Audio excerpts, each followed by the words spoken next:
Sebelum saya terangkan teks persisnya, itu ada sekian problem dalam memahami Quran, terutama kalau lewat terjemah. Problem itu bisa gawat betul, bukan gawat-gawatan tapi gawat betul. Misalnya ada ayat begini dan terjemahnya pasti begini. Fa'ainama tuwallu fasamma wajhullah. Kamu menghadap mana saja, di arah manapun, di sana ada ridhonya. Itu kalau hanya pakai terjemah, tentu menjadikan kita sholat bisa menghadap ke timur, ke barat, ke utara, dan ke apa? Selatan. Saya cerita sedikit tentang asbabun nuzul. Memang tema sekarang tentang asbabun nuzul. Dulu Rasulullah SAW ketika di Mekah itu sholat menghadap Ka'bah. Tapi setelah pindah di Madinah, di mana Madinah itu ada komunitas Yahudi dan Nasrani, Rasulullah itu menghadap ke Baitul Maqdis. Kira-kira 16 bulan. 16 sampai 17 bulan. Semua riwayat itu kisarannya hanya 16 sampai berapa? 17 bulan. Sehingga orang Yahudi itu bilang begini, Muhammad ini baiklah, meskipun dia membawa agama baru tapi kiblatnya masih ikut kita, masih baik kan. Setelah 16 bulan Nabi diperintahkan Allah untuk menghadap ke Ka'bah. Fawal liwajhaka syatrul masjidil haram. Maka orang Yahudi itu berontak. Berontaknya adalah kiblat mereka ditinggalkan. Cara berpikir orang Yahudi itu kiblat mereka ditinggal. Sehingga mereka bilang mawallahum an qiblatihim allati kanu 'alaiha. Apa yang menjadikan umat Islam berpaling dari kiblat Baitul Maqdis. Kemudian mereka provokatif betul. Ini perlu diperjelas. Provokatif. Bilang begini. Inna Muhammadan tahayyara fi dini. Muhammad ini bingung dalam beragama. Sehingga habis ngomong A ngomong B, habis kiblat Ka'bah, kiblat Baitul Maqdis. Sehingga dalam banyak tarikh disebutkan peristiwa kiblat itu terbanyak melahirkan orang murtad. Orang yang keluar dari Islam gara-gara provokasi orang Yahudi. Muhammad tahayyara fi dini. Muhammad itu bingung dalam menentukan pilihan apa? Beragama. Kemudian walhasil singkat cerita akhirnya Nabi itu madhep Ka'bah. Apa yang terjadi mukjizat itu adalah bahwa agama ini agama yang mewakili semua agama sebelumnya yang masih orisinil. Yaitu Nabi akhirnya berargumentasi Ka'bah adalah kiblat yang asli, yang lebih tua. Terus mereka tanya, buktinya apa? Dijawab oleh Quran, fihi ayatum bayyinatum maqamu apa? Ibrahim. Ka'bah bukti tertua adalah di situ ada makam Ibrahim. Makam itu jejak kaki. Ya kalau bahasa Indonesia makam itu kuburan. Kalau dalam bahasa Arab makam itu jejak apa? Jejak kaki. Sehingga diketahui oleh sejarah dibuktikan di situ ada jejak kaki siapa? Nabi Ibrahim. Sementara nisbatnya Baitul Maqdis itu adalah kepada Nabi Musa dan Nabi Harun. Yang ini adalah turunan dari Nabi siapa? Ibrahim. Hikmahnya apa? Begini. Sebagai bukti bahwa Baitul Maqdis pernah menjadi poros Islam atau poros Tauhid, maka Nabi Muhammad pernah disuruh menghadap ke Baitul Maqdis. Buat inget-ingetan kalau ini pernah menjadi poros apa? Tahu? Tapi tetap tua-tuaan masih tua apa? Nah, kenapa tua Ka'bah tadi? Karena Ibrahim adalah Abul Anbiya, bapak dari para. Dan di situ ada jejak kakinya. Fihi ayatum bayyinatum maqam. Bukti itu belum cukup. Dibuktikan lagi bahwa Ismail kecil itu hidupnya di Ka'bah. Kita tahu sa'i bainas Safa wal Marwah adalah karena Siti Hajar sedang mencari apa? Jadi ada bukti sekian, bukti empirik bahwa Ibrahim itu kiblatnya itu Ka'bah, bukan Baitul. Sehingga ada kata-kata fihi ayatum bayyinatum maqamu Ibrahim. Nah, tanpa ngerti asbabun nuzul, kamu akan mengartikan fa'inama tuwallu fasamma wajhullah itu salah. Karena di situ kamu menghadap mana saja, maka di situ ada ridhonya Allah. Maka para ulama memberi catatan, maksudnya begini, kamu menghadap kemana saja, asal itu yang diperintahkan Allah, maka di situ ada ridhonya Allah. Harus seperti itu maknanya, disesuaikan dengan konteks asbabun nuzul. Tanpa seperti itu tidak bisa. Dan masih banyak lagi kepentingan tentang asbabun nuzul. Jadi problem sekarang adalah banyak mufassir yang hanya mengartikan dari terjemah. Itu bahaya sekali. Sehingga ada orang yang menikah secara mut'ah. Itu kan mirip kayak transaksi zina. Mereka berdalil famastamta'tum bihi minhunna fa'atuhunna ujurahun. Perempuan yang sudah kamu nikmati yang penting kamu bayar. Terjemahnya seperti itu. Karena ujur itu jamaknya ujroh. Itu fatal sekali.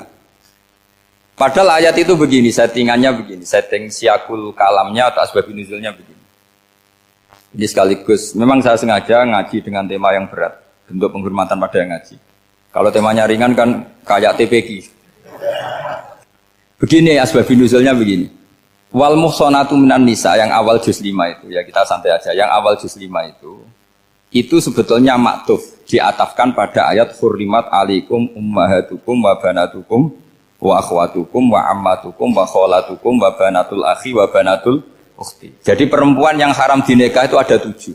Yang faktor nasab, yaitu siapa? Ibu, putri, saudara putri, bulik dari bapak, amah itu bulik dari bapak, kholah itu bulik dari ibu, keponakan dari saudara lelaki, keponakan dari saudara perempuan. Ini disebut haram karena nasab gen.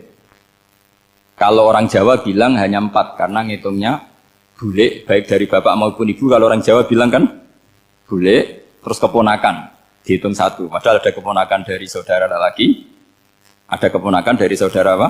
Perempuan. Wa banatul akhi wa banatul ukhti. Terus kedua haram karena rodok. Kita tahu dalam hukum Islam rodok adalah sama dengan nasab. Jadi ibu yang pernah menyusui kamu berarti jadi ibu kamu. Dan saudara sepenyusuan berarti menjadi saudara kamu. Ini disebut wa ummahatukumul lati arda'nakum wa akhwatukum minar radha'. Terus ketiga haram karena musaharah, karena besanan. Jadi pagi ini misalnya saya nikah dengan Sri, bilang qabiltu nikaha wa taswijaha bil mar'il madkur. Setelah nikah dengan Sri ini otomatis ibunya dia menjadi mertua. Otomatis haram saya apa? Nikah. Ini namanya haram karena musaharah. Atau kamu punya anak Zaid. Zaid pagi ini akad dengan Sri. Berarti Sri adalah menantu Anda. Otomatis haram bagi Anda. Itu namanya haram karena musaharah, karena bisanan. Itu yang disebut waroba haram-haram itu kan saat terus itu wa ummahatu nisaikum. Ibu dari istri-istri kamu. Memang ini agak jelimet, tapi memang syaratnya mufassir harus biasa jelimet. Jangan hanya nyari partai, ayat-ayat untuk kepentingan partai. Wah itu ngeri. Kacau, Quran dipakai kampanye. Terus, itu berarti sudah 3 kan? Haram karena nasab, karena rodok, haram karena musaharah. Terus yang keempat ini, haram yang bukan karena sebab pada seorang perempuan, tapi karena istri orang. Disebut wal muhsanatu minan nisa. Haram menikahi perempuan yang masih milik orang lain. Nah, orang lain yang menikahi ini, istilahnya Allah adalah lelaki yang menikahi perempuan ini adalah lelaki sing muhsinina ghairu musafihin, secara nikah yang sah. Nah, nikah yang sah itu begini dalam hukum fikih Islam. Saya nikah dengan Sri, kalau hanya akad itu saya wajib bayar mahar hanya separuh. Jadi kalau saya janji bayar 1 miliar, berarti wajib bayar berapa? 500 juta. Kalau janjinya 100 juta, hanya bayar 50 juta. Itu yang wajib bil akdi. Nanti wajib sepenuhnya nunggu bil jima. Kalau sudah hubungan intim, baru wajib 100%. Jadi kalau ada di Jawa, nikah dengan seperangkat alat sholat, itu yang atasannya tok,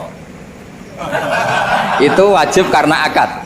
Nanti bawahnya nunggu setelah hubungan apa? Intim. Nah, ini hukum Quran, bukan hukum saya. Makanya kan wa in talaqtumuhunna min qabli an tamassuhunna, saat terus fanis huma faradtum. Hanya wajib bayar setengah. Nah, perempuan yang sudah diajak hubungan intim itu kata Allah fa'atuhunna ujurahun, maka wajib kamu bayar Jadi ayat itu tentang perempuan yang sudah dinikah, kita harus bayar berapa? Harus bayar penuh. Ini penting saya utarakan. Nah, problem kita sebagai orang Indonesia, ini juga problem Pak On, problem semua kiai. Mahar di Indonesia itu nggak bisa dibahas di Quran. Karena keterlaluan, kecilnya itu keterlaluan. Saya ini kan kiai, sering ngakatkan tuh sampai bosan, seperangkat alat sholat. Itu ngawur sekali, ini mbak-mbak harus nggak mau gitu. Saya provokasi minimal itu ya berapa? 100 juta berapa? Pantasnya berapa? Pantasnya berapa? 10 gram itu berapa nilainya? Kan 1 gram 500.000 baru 5. Ya sudah mendingan itu 10 gram. Quran itu bayangannya gini sambil latihan, yang hafal-hafal biar latihan. Jangan dapat beasiswa karena hafal tapi nggak jelas juntrungannya. Quran itu bayangannya gini, ini nggak mungkin Quran ini bisa dibaca di Jawa. Wa in aradtum istibdala zawji makana zawji wa ataitum ihdahunna qintaran fala ta'khudhu minhu syai'a.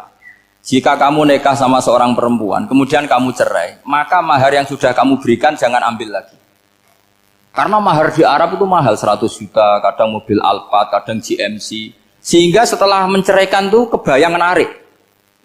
Kok enak dulu saya memberikan itu kan dapat servisnya. Sekarang sudah saya cerai, saya tarik. Kalau mahar di Indonesia kan seperangkat alat sholat. Jadi gak kebayang ada kalimat fala ta'khudhu minhu syai'a, jangan ambil lagi. Kebayang ngambil aja enggak? Apalagi kalau nikahnya sudah 2 tahun kan sudah lusuh, sudah. Tapi kalau di Arab itu kebayang karena mahal. Makanya orang Arab suka nikah orang Indonesia karena murah. Jadi bahasa kintoron tuh harta yang enggak ternilai. Wa ataitum ihdahunna kintoron.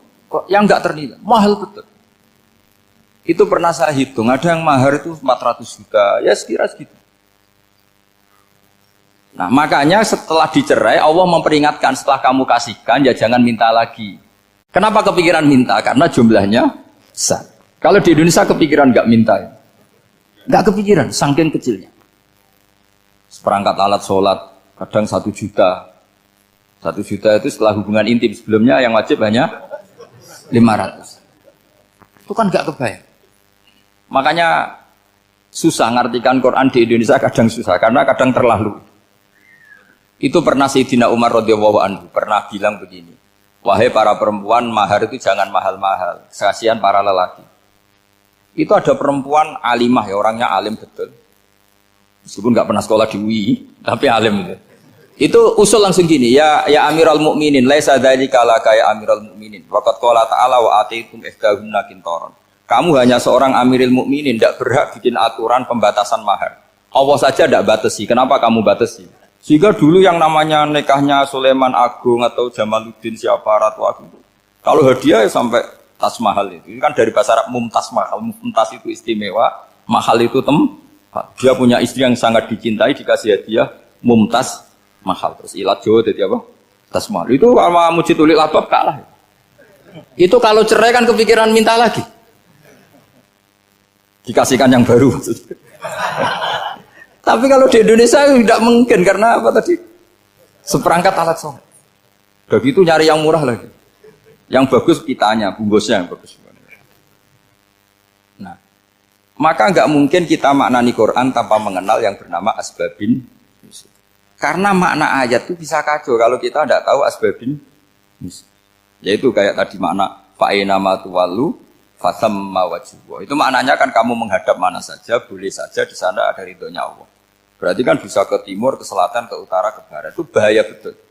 Sehingga kata ulama harus mengkaji asbabin supaya porsi ayat ini sampai semana jauhnya itu kita tahu. Tanpa tahu itu tidak bisa. Begitu juga menyangkut kiblat. Sekarang saya tanya, kemarin kan ramai dulu di Kemenak, kiblat semuanya diukur dengan GPS, terus beberapa masjid dikomentari salah. Karena diukur pakai apa? GPS. Kalau dalam bahasa falak disebut yaumarostil kiblat. Memang bisa diilmun. Tapi pertanyaannya begini, dari awal Allah ngendikan fawal liwajhaka syatral masjidil haram. Kamu yang penting sholat itu menghadap masjid. Masjid itu ya bangunan. Sehingga kata Ibnu Abbas yang diriwayatkan banyak ulama mengatakan Al-Ka'bah kiblatun li ahlil masjid wal masjid kiblatun li ahlil haram wal haram kiblatun li ahlil masyriq wal maghrib.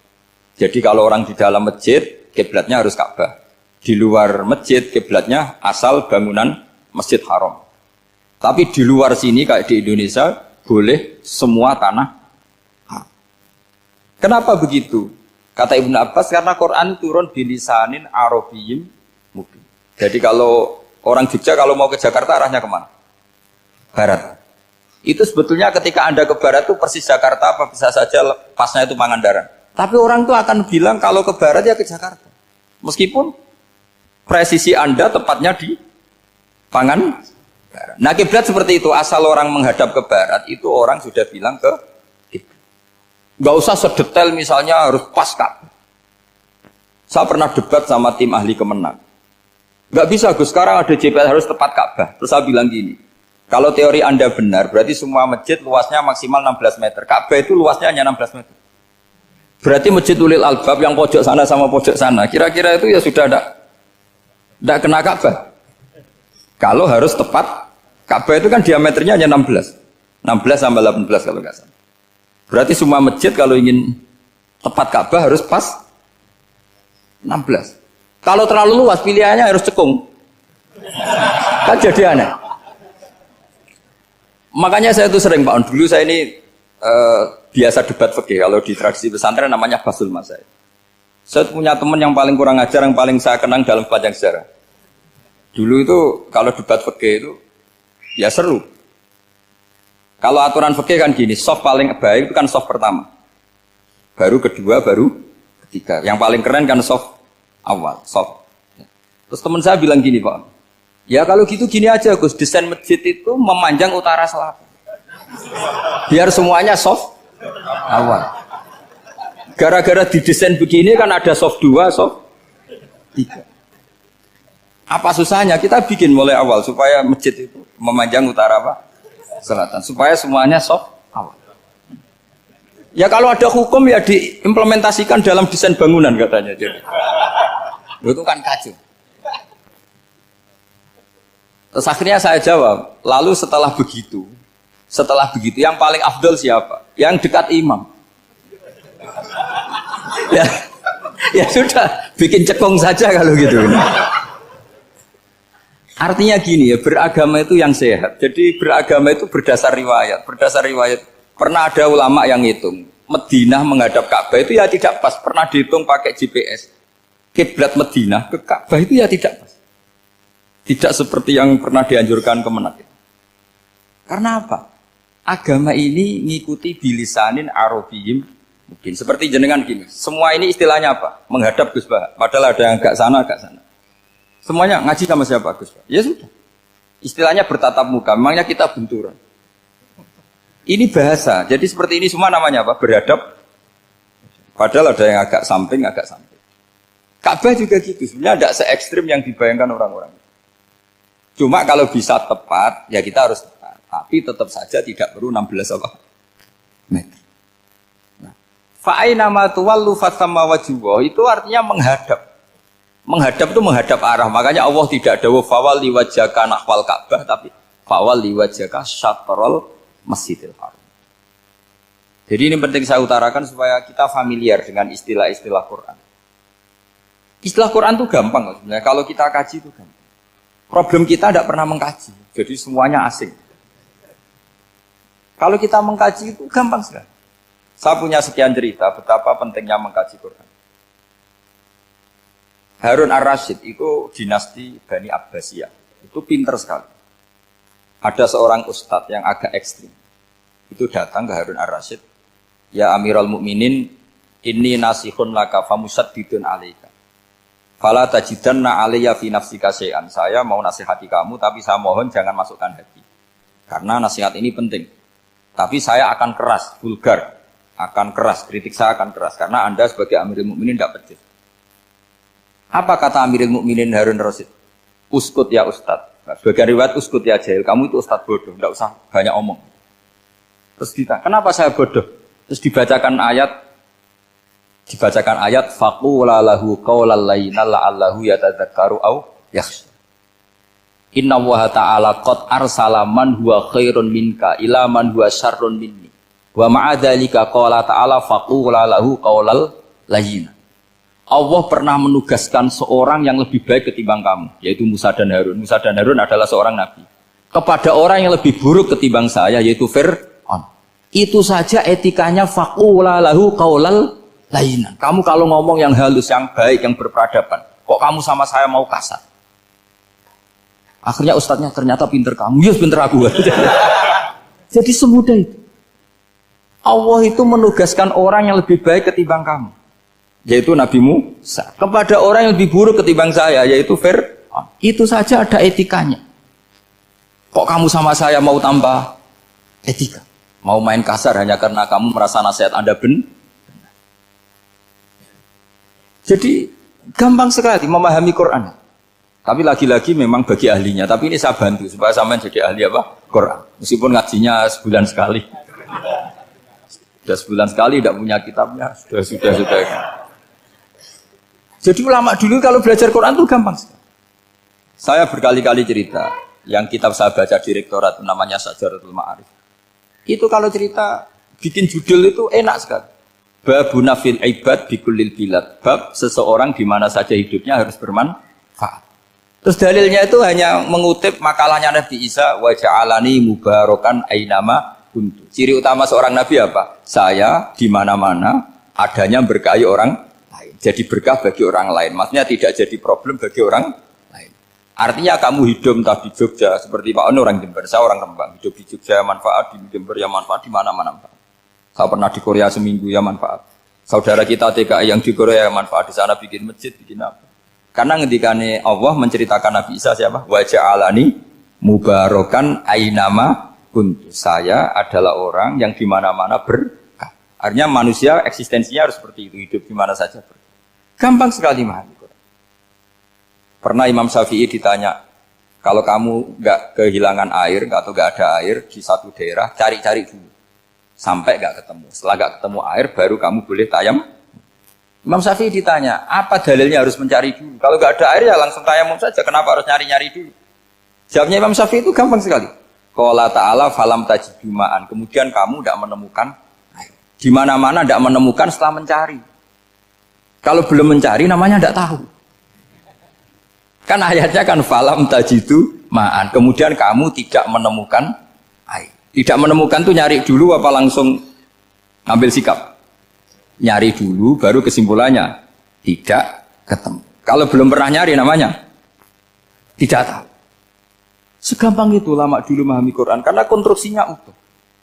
Yaitu mereka tahu betul bahwa Quran itu bilisanin Arabiyim. Ketika Futuhat Syam. Syam dulu itu dikuasai tentara Romawi. Era Sayyidina Umar Futuhat. Yerusalem dikuasai tentara Islam. Itu awal Sayyidina siapa? Umar radhiyallahu anhu. Ketika Futuhat mau ada pesta besar-besaran. Tapi Umar menolak. Ketika menolak, kenapa Anda menolak? Beliau hanya baca ayat innallaha ta'ala ayyara qauman faqala adhabtum thayyibatikum fi hayatikumud dunya. Allah itu mengkritik satu komunitas kaum yang zaman di dunia menghabiskan semua kenikmatan. Maka kita tidak perlu syukuran besar-besaran. Jangan-jangan jatah kita di akhirat kita habiskan di dunia. Itu adhabtum thayyibatikum fi hayatikumud. Semudah itu. Semudah itu ulama. Rasulullah pernah dahar, pernah makan. Makan karena 3 hari gak makan, cara di Indonesia gak makan nasi, gak makan daging, sudah lama sekali. 3 hari Nabi hanya makan kurma dan air putih. Pernah Nabi gak makan roti sampai 3 hari. Kalau Indonesia mungkin gak makan nasi. Di hari ketiga, ada sahabat yang berbaik hati, Nabi disembelihkan kambing, dipotongkan kambing, Nabi disuruh dahar.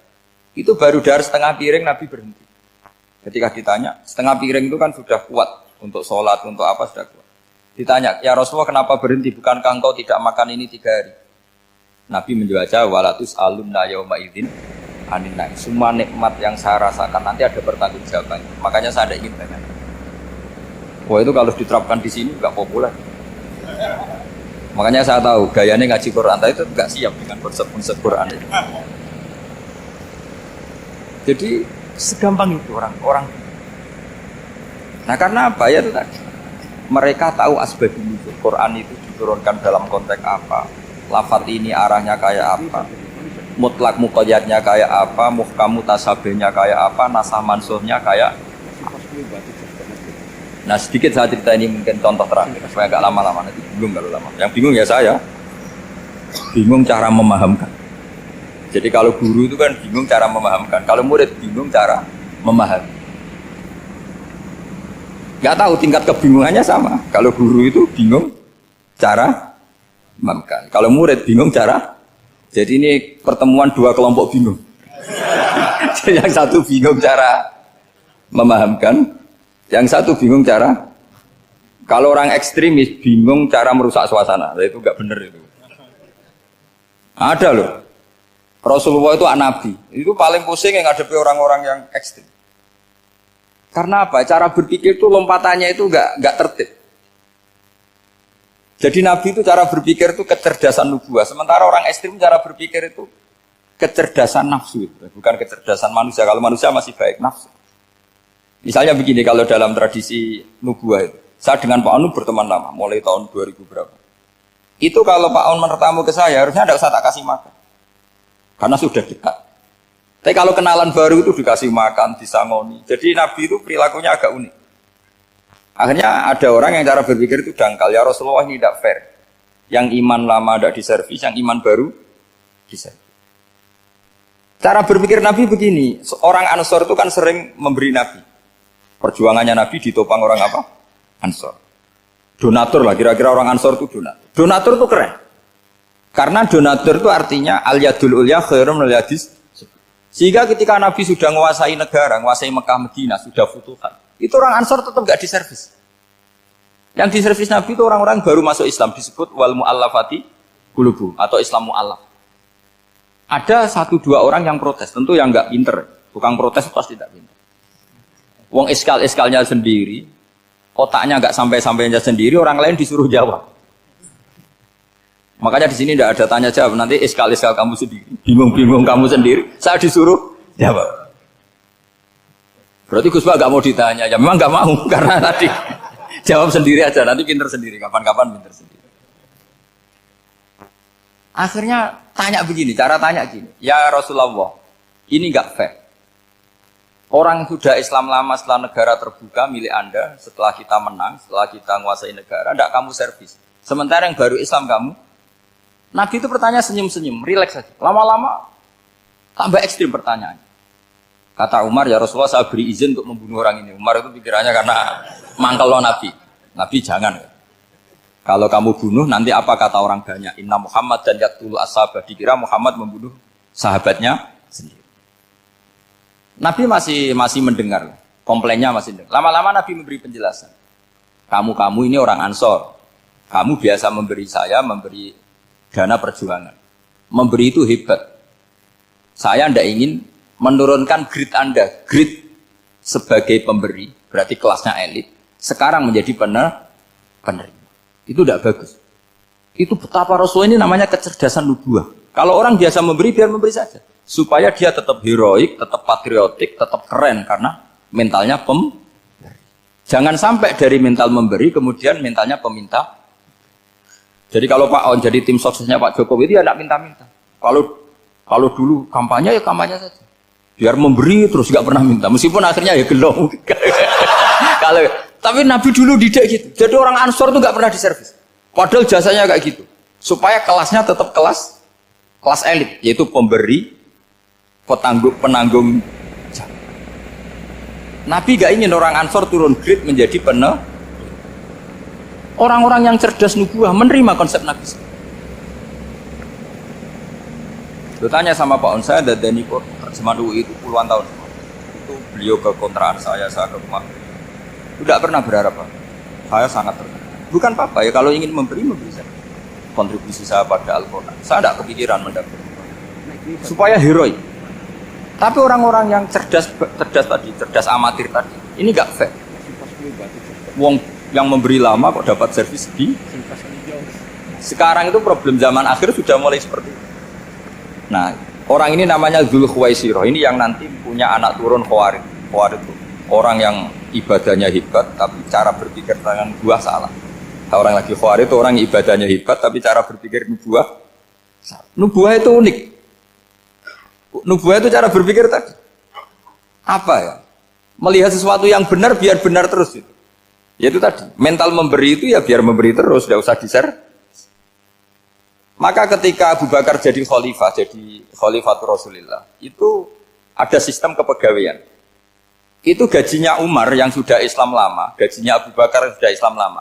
Itu sama Abu Sufyan sama, padahal Islamnya Abu Sufyan baru setelah Fathu Mekah, kira-kira baru setahun. Terus diprotes sama orang-orang, ini Islam lama kok gajinya sama Islam yang baru setahun kok sama. Kata Abu Bakar, Fadha'iluhum indallah. Mereka punya kelebihan Islam lama itu indallah. Nanti balasannya biar surga. Kalau di dunia sesuai profesinya. Artinya profesi kalau penjaga kantor ya berapa, kalau dosen berapa, pokoknya ya sudah. Dan itu diterima oleh sahabat. Semuanya nerima konsep itu. Era Umar agak dibalik. Abu Sufyan kira-kira gajinya 1 juta, yang lainnya yang menangi Nabi mulai awal gajinya 10 juta. Ditanya, ya Umar, kenapa ini jadi rubah seperti kebijakan Abu Bakar, tidak seperti Abu Bakar? Jawabnya Umar lucu. Fa la usawwi baina man qatala Rasulullah wa baina man qatala ma'a Rasulillah. Demi Allah saya tidak akan pernah menyamakan orang yang dulu merangi Rasulullah yaitu Abu Sufyan dengan orang sing selawase dari Rasulullah yaitu Sayyidina Ali dan sebagainya. Ini penting. Artinya ketika gajinya orang saya seperti Ali radhiyallahu anhu itu tinggi itu bukan karena lamanya Islam, tapi karena lamanya iman. Jadi mulai dulu ijtihad itu ada dan dulu dia biasa saja. Karena tadi ada kecerdasan nubuwah. Saya ulang lagi, ada kecerdasan apa? Sekarang itu kecerdasan tomak atau kecerdasan nafsu. Itu kalau sampai ngaji kitab tasawuf, itu bab bakhil itu tidak ada. Menurut kitab tasawuf, medit itu tidak ada, kikir itu tidak ada. Yang ada itu tomak. Tomak itu berharap dikasih orang lain. Sampai pernah enggak bilang kalau artis-artis di Jakarta kikir? Tidak pernah kan? Karena kamu tidak pernah ingin diberi. Tapi kalau kamu punya pacar karena kenal tidak pernah ditraktir, oh pacar saya kikir. Karena kamu ingin diberi. Pernah enggak kamu hukumi orang lain kikir yang enggak kenal? Padahal tidak pernah memberi kamu. Apa kak? Karena kamu tidak pernah ini. Coba sekarang kamu saya tanya, ini latihan cerdas. Definisi kikir itu apa tuh Pak? Enggak pernah memberi kamu kan? Artis-artis Jakarta, tokoh-tokoh nasional pernah enggak memberi kamu? Enggak kan? Tapi enggak pernah kamu vonis kikir. Karena kamu enggak pernah tomak. Tapi pacar kamu, kok amin ditraktir terus? Atau istri kamu, atau mertua kamu, kok enggak ngasih warisan, kamu bilang kikir enggak? Sebabnya kikir betul apa karena kamu tomak, berharap? Tomak. Maka di kitab tasawuf itu enggak ada bab kikir, yang ada bab tomak. Karena asal usul menvonis orang kikir itu karena tamak. Maka jangan banyak kenal orang, nanti banyak hukum kamu. Sombong juga gitu, di tasawuf itu enggak ada bab sombong. Karena orang hukumi orang lain sombong itu karena kamu ingin dihormati. Ada orang enggak kenal, terus lewat saja enggak tanya kamu bilang sombong enggak? Enggak kan? Tapi kalau kenal, oh sombong betul, kenal enggak tanya kan gitu. Jadi tasawuf itu sisi unik dari khazanah Islam. Makanya di tasawuf itu enggak ada kritik terhadap kikir. Ya tentu kikir itu buruk, pasti ya kikir itu buruk. Tapi enggak perlu dikritik. Jangan-jangan yang salah kamu. Mau kenal Pak On di PPAI terus ingin jadi sekretarisnya, terus ingin kenal Pak Jokowi ingin jadi menterinya, nanti kenal rektor ingin jadi pegawai. Ketika gak diturutin bilang Pak Rektor kikir. Tapi orang lain ya kak pernah berharap, mungkin gak menvonis Pak Rektor atau Pak On ini kikir, enggak kan? Berarti vonis kikir itu status orang itu apa gak kesampaian niat kamu? Memang agak jelimet ilmu tasawuf itu, tapi itu unik, itu bagian dari khazanah apa? Islam.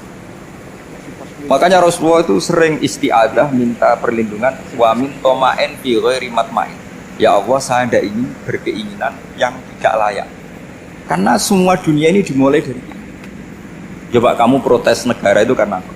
Ingin makmur, sejahtera tanpa kerja, sehingga nyalakan menteri keuangan menteri ini. Makanya kalau guyonannya ulama tasawuf, tak beri bocoran. Guyonannya orang tasawuf, begini guyonannya. Anta lam tajid min nafsika kullama turid fa kaifa turidu min ghairika kullama turid. Kamu yang punya keinginan saja tidak bisa memenuhi apa yang kamu inginkan. Kenapa keinginan itu kamu timpakan ke orang lain untuk memenuhi kamu? Wong kamu yang punya keinginan saja tidak bisa mewujudkan. Kenapa keinginan Anda kamu timpakan, bebankan orang lain untuk memenuhi keinginan Anda? Misalnya kamu, Gus saya ini goblok, tolong pinterkan. Wong kamu yang ini saja tidak bisa. Kok menyuruh saya? Jadi kalau tiap tasawuf itu unik. Seperti kamu mencintai istri tulen itu ingin kan dicintai istri tulen. Kamu sendiri kan nggak bisa cinta tulen, masih pelengahan sana sini. Kamu pacaran, ingin pacar kamu setia. Ternyata kamu bikin sekian alternatif. Kalau putus ini punya ini, putus ini. Tapi kamu ingin ini setia kan nggak fair. Makanya guyonanya orang tasawuf itu anta lam tajid min nafsika kullama turid fa kaifa turidu min ghairika kullama turid. Gampang tuh apalah nih, pokoknya ratrit gitu aja gampang. Jadi kamu yang punya keinginan saja tidak bisa memenuhi. Kok orang lain disuruh memenuhi? Sehingga orang tasawuf itu malu betul. Misalnya saya kok ingin Pak On takdim sama saya itu kurang pegawai. Kalau saya ingin ditakdimi saya menakdimi diri saya sendiri. Makanya berbahagialah orang yang ngilu terus saya ganteng sendiri. Saya kaya sendiri. Menunggu orang lain bilang kamu kaya itu repot. Menunggu orang lain bilang kamu hebat itu, ya sudah bilang aja ya Allah saya hebat, ya Allah saya ganteng, ya Allah saya cantik. Daripada menunggu orang lain bilang apa? Cantik. Jadi ilmu tasawuf itu unik. Jadi kalau fikih itu yang dikritik itu kikir. Kalau tasawuf enggak toma. Karena orang yang kamu vonis kikir itu jangan-jangan tidak kikir tapi mementingkan yang lebih penting. Misalnya ada teman yang tidak pernah naktir kamu, ternyata punya ibu sakit, uangnya dianggarkan untuk ibunya yang sakit, atau anaknya sekolah, atau keluarganya masih hidup dia, sehingga sama teman dia kikir. Hakikatnya kikir apa mementingkan yang penting? Tapi kamu karena nggak pernah ditraktir menvonis kikir. Ini pelajaran. Jadi makanya yang dianteni ilmu tasawuf itu toma, tamak. Jadi kalau dalam bahasa Inggris bukan kikir.